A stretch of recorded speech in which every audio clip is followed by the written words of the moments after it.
নমস্কার। বিজ্ঞানের আলো জ্যোতিষ অনুষ্ঠানে আপনাদের প্রত্যেককে আবারও আন্তরিকভাবে স্বাগত জানাই।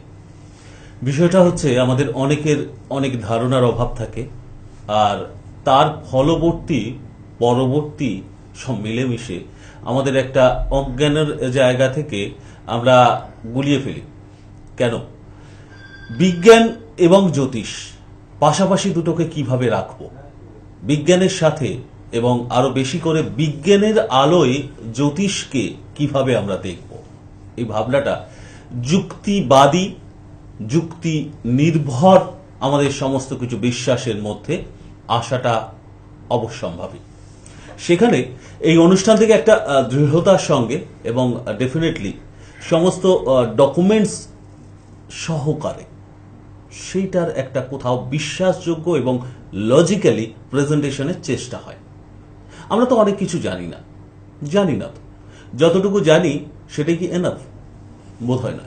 তার বাইরে আরো কত কিছু রয়েছে সেইটা জানবো, এবং সর্বোপরি অ্যাস্ট্রোলজি নিয়ে আমাদের যে ধারণাটা আছে সেটা কতটা প্রপার। আমাদের তন্ত্র নিয়েও অনেক রকম ধারণা আছে। বলতে কোথাও একটা লজ্জার জায়গাকে ওভারকাম করেও বলি, আমরা বেশিরভাগটাই নেগেটিভই ভাবি, কিন্তু অ্যাকচুয়াল কি, রিয়েলিটিটা কি সেটা জানতে হবে, সেটা বুঝতে হবে। এবং সেখানে যদি লজিক খুঁজতে চান তাহলে এই অনুষ্ঠান আমাকে আপনাকে ভীষণভাবে হেল্প করবে, এই বিশ্বাস নিয়ে এই মুহূর্তে টিভির সামনে আমরা অনেকেই ওয়েট করছি। কারণ প্রফেসর ডক্টর বাসু এই নামের সেই বিশেষ মানুষটি, তিনি থাকেন এই অনুষ্ঠানে। শুধু থাকেন না, তার উজ্জ্বল উপস্থিতি আমাদেরকে জানিয়ে দেয় যে কিভাবে আমরা অ্যাস্ট্রোলজিকে দেখব, কিভাবে আমরা তন্ত্রশাস্ত্রকে দেখব, এবং তার পাশাপাশি বিজ্ঞানকে অবহেলা না করে একদম পাশাপাশি রেখে। একজন কম্পিউটার সায়েন্সের সিনিয়র ফ্যাকাল্টি মেম্বার, তিনি নামকরা প্রতিষ্ঠান, ইঞ্জিনিয়ারিং প্রতিষ্ঠানের, সেখানে সেই অধ্যাপনার পাশাপাশি তিনি এই ফিল্ডে এসছেন, অ্যাস্ট্রোলজি নিয়ে কাজ করে চলেছেন, রিসার্চ ওয়ার্ক করে চলেছেন। তার স্বীকৃতি স্বরূপ আমরা এতদিনে জেনে গেছি বিভিন্ন প্রতিষ্ঠান থেকে তাকে স্বীকৃত করা হয়েছে, রেকগনাইজ করা হয়েছে। সেটা সুলেখা.com এর মতো টপ মোস্ট অ্যাস্ট্রোলজারের স্বীকৃতি যেমন আছে, এর পাশাপাশি ন্যাশনালি বিভিন্ন স্বীকৃতি তার জন্য রয়েছে। ইন্টারন্যাশনালি ইউএস এর মতো কান্ট্রি থেকে সেখানে বিভিন্ন নামকরা প্রতিষ্ঠান থেকে তাকে সেই স্বীকৃতি দেওয়া হয়েছে, এবং সেখানকার মেম্বারশিপ তিনি বিলং করেন। কোথাও এই কথাগুলো বিজ্ঞাপনী প্রচার কি মনে হয় না। একজন মানুষ কিভাবে কাজ করে চলেছেন, প্রফেসর মানুষ, ডক্টরেট তার নামের সঙ্গে যুক্ত হয়েছে, সেটাও ভাবার বিষয় আছে যে সেই ডক্টরেটটা আদেও কোনো অর্থের বিনিময়ে সংযুক্ত করা কি নামের সাথে, সেটাও ভাবার বিষয় আছে। অনেকে আমরা যতটুকু জানি তার মধ্যে এই প্রশ্নটাও রাখতে পারি, কিন্তু না, বিশ্বাস রাখতে পারেন সম্পূর্ণ গবেষণা ভিত্তিক যে কাজ করে চলেছেন তার স্বীকৃতি স্বরূপ সেই ডক্টরেট শিরোপা, সেটাও সাম্প্রতিক সংযোজন তার স্বীকৃতির পথে এসছে। কাজেই আরো একবার আমরা এই ক্ষেত্রটা তৈরি করে অনুষ্ঠানের মূল পর্বে প্রবেশ করব এবং জেনে নিতে চাইব সেই রূপেই যেখানে আমাদের জন্য কোনো কুসংস্কার না, সংস্কারকে আমরা গ্রহণ করব, কিন্তু কুসংস্কার, অন্ধবিশ্বাসকে কতটা দূরে সরিয়ে রেখে বিজ্ঞানের আলোয় এই চিরন্তন শাস্ত্রকে দেখতে পারবো, বিচার করতে পারবো এবং তারপরে আমাদের লাইফে অ্যাপ্লাই করতে পারবো, সেটা জানতে অনুষ্ঠানের মূল পর্বে প্রবেশ করব। আপনাদের ওয়েলকাম জানাতে চাইব প্রফেসর ডক্টর বাসুকে। নমস্কার। নমস্কার। বিজ্ঞানের আলোয় জ্যোতিষ আমার এই অনুষ্ঠানে আপনাদের সকলকে স্বাগত। একদম শুরুতেই আমি যে মুখমন্ডে যে কথাগুলো রাখার চেষ্টা করছিলাম, কোথাও একটা সায়েন্টিফিক্যালি, লজিক্যালি আমরা তো যুক্তি গ্রাহ্যতার সাথে বিচার করতে চাই। অ্যাস্ট্রোলজির মধ্যে কি যুক্তি আছে, তন্ত্র সাবজেক্টের মধ্যে কি যুক্তি আছে, এবং সেখানে সায়েন্স কিভাবে কাজ করে, এটা আমরা লজিক্যালি একটা পর্যায়ে তো জ্ঞানের জায়গায় তো আমরা কোশ্চেনটা মনের মধ্যে জাগতেই পারে। আপনার সেই অ্যাজ এন এক্সপার্ট সেই ওপিনিয়নটা কি দাঁড়ায়, এক্সপ্লেনেশনটা কি? বিগত কয়েকটা এপিসোডে লাইভ অনুষ্ঠান করার পর বেশ কিছু আমার কাছে ফোন এবং মেল এসছিল যে আমি কিছুতেই কমপ্লিট করতে পারছিলাম না যে অ্যাস্ট্রোলজিতে যারা খুব ভীষণভাবে ইচ্ছুক অ্যাস্ট্রোলজি সাবজেক্টটাকে বিজ্ঞানের আলোয় দেখতে, একটু পড়াশোনা করতে, তাদের জন্যে মূলত যারা একটু জ্ঞান নিতে চায় অ্যাস্ট্রোলজি নিয়ে, সেই সমস্ত জ্ঞান পিপাসু মানুষদের জন্য আজকে আমি এই অনুষ্ঠানটা করছি, যে অ্যাস্ট্রোলজিতে আমরা একজন ট্রু অ্যাস্ট্রোলজার কি কি দেখে। তার সঙ্গে আমি প্রত্যেকবার বলি ডিভিশনাল চার্ট।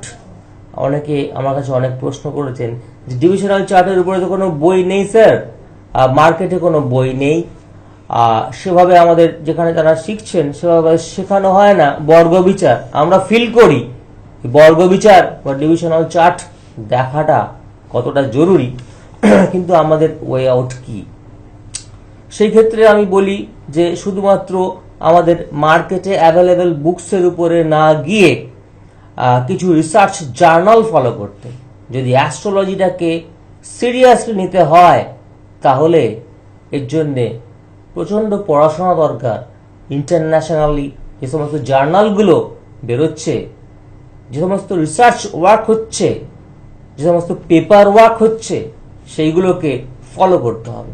তাহলে বোঝা যাবে আমাদের দেশ থেকে বাইরের দেশগুলো, বিশেষত ইউএসএ, চায়না, এরা কতদূর এগিয়ে গেছে, because only they have taken this subject very seriously.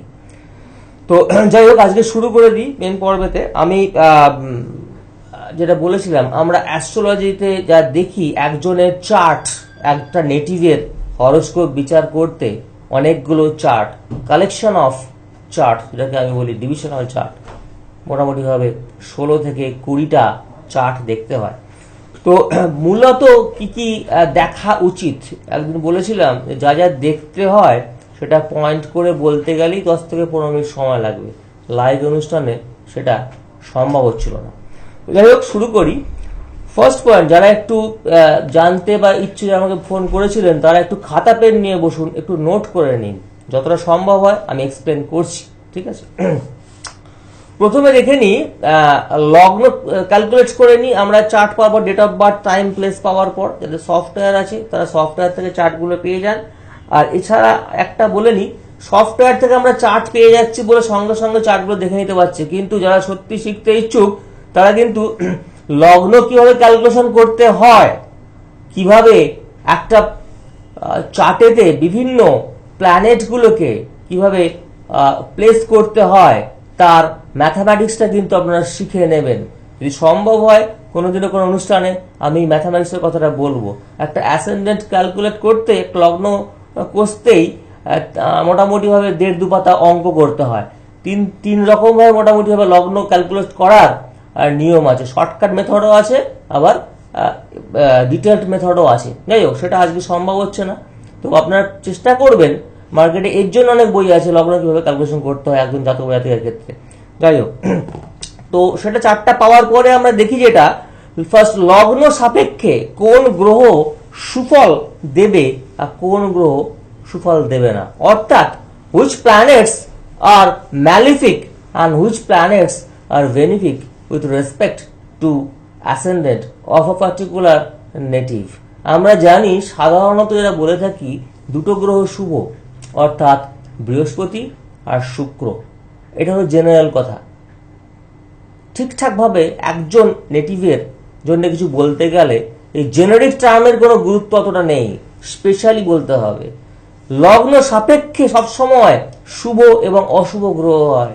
আমি কোনো একটা এপিসোডে বলেছিলাম বোধহয়, বৃহস্পতিকে আপনার শুভ গ্রহ বলা হয়, নৈসর্গিক শুভ গ্রহ, কিন্তু বৃশ্চিক লগ্ন সাপেক্ষে বৃহস্পতি শুভ ফল দেয় না, বিশেষ করে যদি ওটা দ্বিতীয় থাকে। তার কারণ বৃশ্চিক লগ্নে দ্বিতীয়পতি বৃহস্পতি, পঞ্চমপতি বৃহস্পতি। পঞ্চমপতি এবং নবমপতি আমরা একটু পাওয়ারফুল, কেন কোণপতি পঞ্চমপতি হওয়া সত্ত্বেও বৃশ্চিক লগ্ন সাপেক্ষে যেহেতু বৃহস্পতি দ্বিতীয়পতি, তাই খুব একটা শুভ নয়। বিশেষ করে দ্বিতীয় থাকলে তো খুবই অশুভ, আমরা এটাকে মারক বলে থাকি। তো ডিপেন্ড করছে লগ্নটা কি, সেই লগ্ন সাপেক্ষে একজন জাতক জাতিকার শুভ গ্রহ অশুভ গ্রহ প্রথমে বুঝতে হবে, জানতে হবে। তারপরে আমি ক্যালকুলেট করি লগ্ন ও বা রাশিতে কি আছে, কি কি গ্রহ আছে, লগ্নপতি লগ্নতে বসে আছে কিনা, রাশি অধিপতি রাশিতে বসে আছে কিনা, এবং এই লগ্ন বা রাশিতে আর কি কি গ্রহ আছে, এবং তারপরে যেটা আমরা দেখি দৃষ্টি অ্যাসপেক্ট। অনেক সময় বলা হয় দৃষ্টি আর প্রেক্ষা এই দুটো সেম, কিন্তু কেপিতে কৃষ্ণমূর্তি পদ্ধতিতে দৃষ্টি আর প্রেক্ষার মানে কিন্তু আলাদা, সেটা অন্য সময় আলোচনা করব। যাই হোক, এই ক্ষেত্রে অনেক বইতে পাবেন দৃষ্টি বা প্রেক্ষা, সেগুলো বিচার করতে হয়। অর্থাৎ কোনো একটা পার্টিকুলার ভাব দেখতে গেলে, হাউস দেখতে গেলে দেখতে হবে সেই হাউস লর্ড কোথায় আছে, হাউস লর্ডের অবস্থা কি, নিচস্থ না এক্সাল্টেড অর্থাৎ তুঙ্গ, সেটা দেখতে হবে। আর তা না হলে দেখতে হবে সেই গ্রহের সঙ্গে আর কি কি গ্রহ যুক্ত হয়ে আছে, গ্রহ যুক্তি দেখতে হবে, অশুভ গ্রহ না শুভ গ্রহ, সেখান থেকে আমরা বুঝতে পারবো সেই গ্রহটার অবস্থা কিরকম, সেই গ্রহ কতটা কাজ করতে পারবে।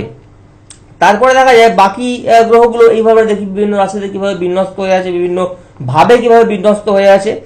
নেক্সট, রাহু কেতু, একটা জেনারেল একটা ফিয়ার লোকের মধ্যে আছে, রাহু কেতু নাম শুনলেই ভয় পেয়ে যায়। কিন্তু আপনার কথা বলে দিই, রাহুর অবদান অনেক ক্ষেত্রে অনেক কিছু থাকে। বেশিরভাগ ক্ষেত্রে 90% কেসে একজন মানুষের, এক জাতকের বিবাহের ক্ষেত্রে রাহুর একটা ইনডাইরেক্ট বা ডাইরেক্ট কন্ট্রিবিউশন থেকে যায়। দেখা যেতে পারে সেই দশা অন্তর্দশাতে কোন বা প্রত্যন্ত দশাতে কোনো না কোনো ভাবে রাহু আছে। তো রাহু সবসময় যে খারাপ তা নয়। বিশেষ করে আমরা বলবো কি, একজন জাতক-জাতিকার রাহু কোথায় আছে দেখতে গেলে আমরা বলে দিই একটুখানি, মেষ থেকে তুলার মধ্যে বাঁ দিকে, মেষ থেকে তুলার মধ্যে কোন স্থানে রাহু থাকলে সেটা কিন্তু শুভ, আর অপোজিটে থাকলে মেষ থেকে তুলার মধ্যে ডান দিকে থাকলে তাহলে কিন্তু সেটা অশুভ সাধারণভাবে। তো যাই হোক, আর যদি রাহু কারো তুঙ্গ দেখা যায় সেক্ষেত্রে দেখতে হয় রাহু কোথায় আছে, সেখান থেকে আমরা ফাইনালি বলতে পারি রাহু বা কেতুর অবস্থা কিরকম। আর আপনারা অনেক কনফিউজ হয়ে যান রাহু কেতুকে পাওয়ার দেওয়ার সময়, ঠিক পাওয়ার দেবো কিনা চিন্তা করতে পারেন না, কাকে পাওয়ার দেবো রাহু বা কেতুকে। জেনারেলি D1 দেখে D9 দেখে অনেক সময় বোঝা যায় না। সেই ক্ষেত্রে কিছু কিছু ডিভিশনাল চার্ট আছে যেক্ষেত্রে রাহু কেতু এক জায়গায় বসে থাকে। আপনারা জানেন জেনারেলি সব চার্টে D1 বা D9 যেটা আপনারা সাধারণত তৈরি করেন, সেক্ষেত্রে রাহুর 180 ডিগ্রি অপোজিটে কেতু থাকে। কিন্তু কিছু কিছু চার্ট আছে যেমন D30, D24, চতুর্বিংশাংশ, তৃতীয়াংশ, সেই সব ক্ষেত্রে রাহু কেতু এক জায়গায় আছে। যারা ম্যাথামেটিক্স জানে কিভাবে বর্গ বিচার করলে কিভাবে ডিভিশন চার্টগুলো তৈরি হয়, তারা জানেন যুক্তিটা কোথায়। সেইখানে দেখতে হবে, বোঝা যায় রাহুকে পাওয়ার দেওয়া যাবে না কেতুকে পাওয়ার দিতে হবে। ঠিক আছে, একটা জায়গায় দুটো প্ল্যানেট থাকলে ডেফিনেটলি একটা ভালো পজিশনে থাকবে এক্সাল্টেড বা ভালো জায়গাতে, আর একটা খারাপ জায়গা থাকবে। সেখান থেকে বোঝা যায় কোন রাহুকে না কেতুকে পাওয়ার দিতে হবে, এক্সাক্টলি স্পেসিফিক্যালি সেটা আমরা বুঝতে পারি। নেক্সট, কোন গ্রহ কোন কোন ভাবে কি রূপ ফল দেয় সেটা কিন্তু একদম আমাদের, মানে you have to take all this things by heart, একদম মুখস্থ থাকতে হবে কোন গ্রহ কোন কোন ভাবে কি ফল দেয়। নেক্সট, কোন গ্রহ নিচস্থ হয়ে আছে বা তুঙ্গস্থ হয়ে আছে দেখা মাত্রই আমি সেই গ্রহটাকে পাওয়ার দিলাম তা নয়। সেক্ষেত্রে কিন্তু আবার বিচার করতে হবে সেই গ্রহটা পার্টিকুলার ওই জাতকের ক্ষেত্রে লগ্ন সাপেক্ষে শুভ না অশুভ। ঠিক আছে, নেক্সট আমরা বলি গ্রহের বন্ধু ক্ষেত্র, গ্রহটা কোন ক্ষেত্রে আছে, বন্ধু ক্ষেত্র না শত্রু ক্ষেত্র। যেমন আপনারা জানেন, যদি আমরা বলি রবি আর শুক্র শত্রু, যদি লিওতে অর্থাৎ আপনার সিংহেতে শুক্র বসে থাকে তাহলে কিন্তু বুঝতে হবে শুক্র তার শত্রু ক্ষেত্রে বসে আছে। তা সেটা এখন শুক্র লগ্ন সাপেক্ষে শত্রু না রবি শত্রু, সেটা লগ্ন থেকে আমরা নির্বাচন করে থাকি। নেক্সট, নক্ষত্র, consideration of constellation is very very important. একটা গ্রহে কোন নক্ষত্রে বসে আছে, অর্থাৎ এই নক্ষত্র লর্ড, সেই নক্ষত্র লর্ড সেই গ্রহের বন্ধু না শত্রু, সেটা কিন্তু খুব ভাইটাল ব্যাপার নক্ষত্র বিচার করাটা। সেখান থেকে আমরা বুঝতে পারি যে পার্টিকুলার এই গ্রহটাকে পাওয়ার আপ করা যাবে কি না। অনেক সময় দেখা যায় যে বন্ধু ক্ষেত্রে বসে আছে, পার্টিকুলার গ্রহটার পাওয়ার দরকার, তো নক্ষত্র লর্ডকে পাওয়ার দিলে কিন্তু সে কিন্তু পাওয়ার আপ হয়ে যায়। নক্ষত্রকে পাওয়ার দিলে সেই নক্ষত্রে যে যে গ্রহ আছে সবগুলো কিন্তু কিছু কিছু পাওয়ার পায়, ঠিক আছে। আর যদি শত্রু নক্ষত্র থাকে তার ডেফিনেটলি গ্রহটাকে পাওয়ার দিতে হবে, তার কারণ বাড়িওয়ালা ঠিক আছে, ভাড়াটে বন্ধু হলে অবশ্যই আমাকে বাড়িওয়ালাকে পাওয়ার, ভাড়াটে শত্রু সেক্ষেত্রে আমাকে অবশ্যই বাড়িওয়ালাকে পাওয়ার দিতে হবে। তো যাই হোক, আর নক্ষত্র বিষয়ে একটা মেন আরেকটা অ্যাডভান্টেজ হচ্ছে এই যে দেখা যায় যে আমরা অনেকগুলো স্টোন পড়ি, 3টে 4টে অনেক সময়, তা নয়। নক্ষত্র বিষয় করলে কিন্তু অনেক আমরা অপটিমাম ওয়েতে নাম্বার অফ স্টোন সিলেক্ট করতে পারি। অর্থাৎ যদি এর সেটে এর ইয়েতে বি থাকে, ধরুন এর ইয়েতে সেটে বি আছে অ্যান্ড বি এর সেটে সি আছে, অর্থাৎ এ ইকুয়াল টু বি যদি হয় and B equal to C যদি হয়, তাহলে কিন্তু সি কে পাওয়ার দিলেই এ অ্যান্ড বি পাওয়ার পেয়ে যাচ্ছে, ঠিক আছে। এটাকে ম্যাথামেটিক্যাল ট্রানজিটিভ রিলেশনশিপ, তো এটাকে মাথায় রাখতে হবে। কারণ একজন আসছেন যখন কোনো ব্যক্তি আমার কাছে, তার যতটা সম্ভব তিনি কম খরচে অপটিমাম রেজাল্টটা পান, সেটা আমাদের দেখা অবশ্যই কর্তব্য।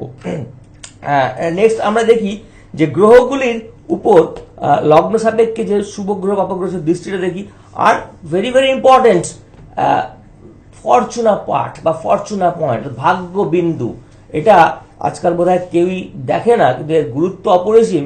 এই ফরচুন পয়েন্টের উপরে বিদেশে বেশ কিছু পেপার ইন্টারন্যাশনাল জার্নালে পাবলিশড হয়েছে।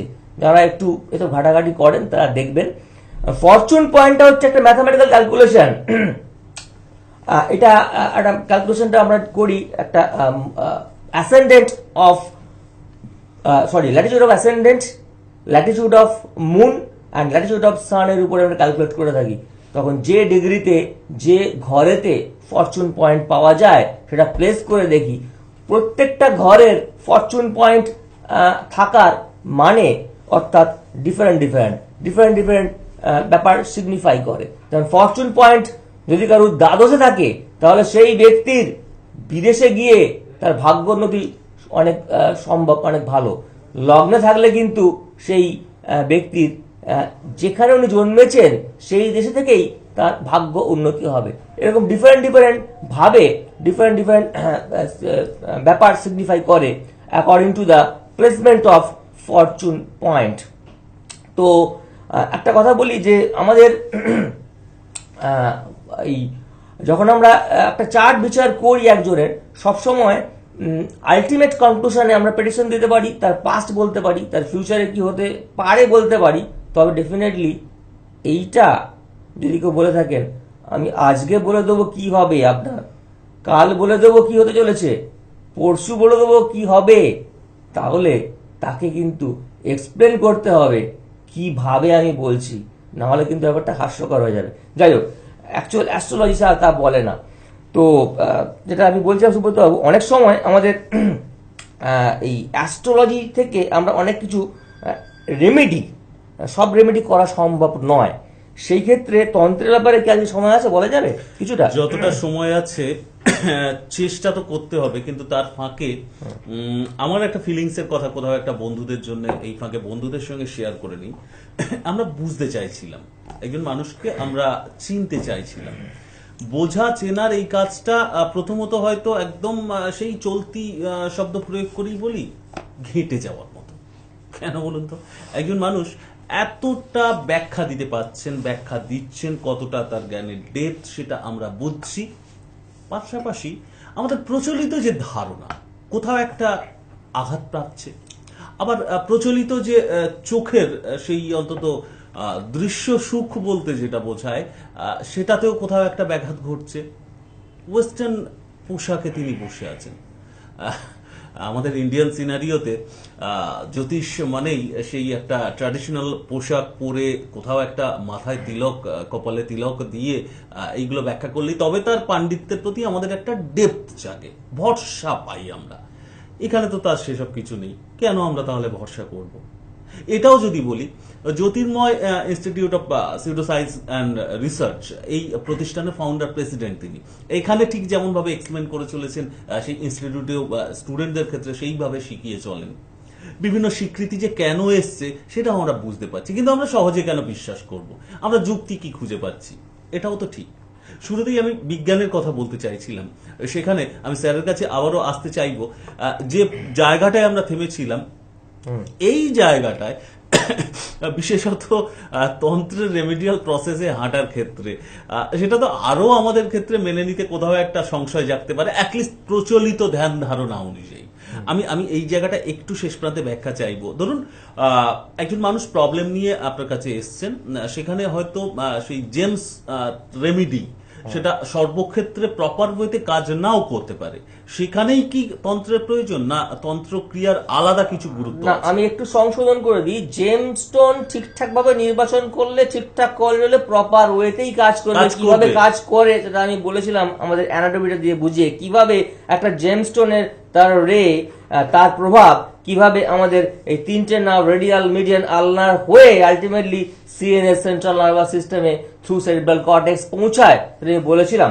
তাহলে তো আমাদের কিন্তু কোথাও যদি একটা ভুল নির্বাচন করা হয় তাহলে ভুল কাজ করবে, নেগেটিভ। তাই। আর সব সময় ক্ষেত্রে কি হয়, সবকিছু ব্যাপারে সবকিছু, মানুষের তো প্রচুর প্রবলেম, প্রচুর দিক আছে। আমরা কিন্তু জেমস্টোন রেমেডি দিতে পারি না। যে গ্রহগুলো লগ্ন সাপেক্ষে অশুভ, এই 16খানা চার্ট দেখার পর বা আমার যেগুলো শুভ সেগুলোকেও পাওয়ার দিতে হবে। আর একটা বড় বড় কথা হচ্ছে কতটা পাওয়ার দেবো, কত রতি বা কত ক্যারেট দিতে হবে, এটার জন্য কিন্তু বর্গবিচার ছাড়া সম্ভব নয়, একেবারেই সম্ভব নয়। যাই হোক, তো সেই ক্ষেত্রে আমরা কি করব, কিভাবে আমরা হয়তো দেখছি একটা ভাব আছে এক একজনের যে কোনো একটা লগ্ন সাপেক্ষে দেখা যেতে পারে সিক্সথ লর্ড বা ষষ্ঠ স্থান তার পড়াশোনার জায়গাটা খুব সিগনিফাই করছে। তো সিক্সথ লর্ড কি আমি পাওয়ার দেবো, দিতে পারবো না। বা সেক্ষেত্রে সেই সিক্সথ হাউসে কোনো বেনিফিট প্ল্যানেটের শুভ গ্রহের দৃষ্টিও পড়েনি, সেক্ষেত্রে আমি কি করব? সেসব ক্ষেত্রে আমাদের অবশ্যই তান্ত্রিক রেমেডির উপর নির্ভর করতে হয়। তন্ত্র ভীষণভাবে কাজ করে যদি এটাকে একজন তন্ত্র সাধক তার স্পিরিচুয়াল পাওয়ারকে যেভাবে ইনডিউস করে বিশেষ কিছু ক্রিয়ার মাধ্যমে, তাহলে যদি গুরু কাছ থেকে, গুরু পরম্পরার কাছ থেকে এগুলো শেখা যায়, পাওয়া যায়। এবং অবশ্যই গুরু পরম্পরার নির্দেশ মেনে শুভ কাজ অবশ্যই করা উচিত। এবং সেই ক্ষেত্রে আমরা সেই সব জাতক-জাতিকাকে আমরা কিন্তু তান্ত্রিক রেমেডি দিতে পারি। যেমন ধরুন পড়াশোনাতে, ছেলেটি পড়াশোনাতে ভালো, পড়াশোনাতে তার ইন্টেলিজেন্ট, কিন্তু পড়তে চাচ্ছে না, কোনো মতেই সে পড়তে ভালো লাগছে না, সে খালি খেলতে যায়, তার পড়াশোনায় মন বসছে না, পড়তে বসলেই তার ঘুম পেয়ে যায়। এই সমস্ত ক্ষেত্রে তান্ত্রিক রেমেডি ভীষণভাবে কাজ করে।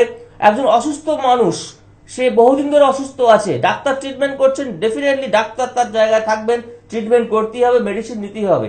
তো সেরকম ভাবে অনেক ক্ষেত্রে দেখা যায় যে আমরা তার যে মেডিসিন রেসপন্স করছে না, সেক্ষেত্রে তন্ত্র কাজ করে, তন্ত্র সেই মেডিসিনকে রেসপন্স করে দেওয়ার একটা ফিল্ড তৈরি করে দেয়। এরকম ব্যবসায় উন্নতি হচ্ছে না, খুব কম সময়েতে, কম খরচে একটা মিনিমাম জায়গায় পৌঁছে দেওয়া যায় ব্যবসার জন্য। তো এইগুলো আমরা করে থাকি তন্ত্রের মাধ্যমে। আজকে ডেফিনেটলি আমাদের ধারণাটা কোথাও একটা আরো একবার সেই ব্যাঘাত পেল, তাই না? আমরা এই যে সহজে বলে ফেলি, এই যে প্রপার রেমিডিয়াল প্রসেসে গিয়েও আমাদের কোনো কাজ হচ্ছে না। কেন হচ্ছে না, কেন হবে না, সেটা কতটা আদৌ প্রপার, সেইটা নির্বাচনটা কতটা সঠিক হয়েছে, সেইটা তো আগে বিচার করাটা প্রয়োজন, তারপরে অ্যাপ্লাইটা।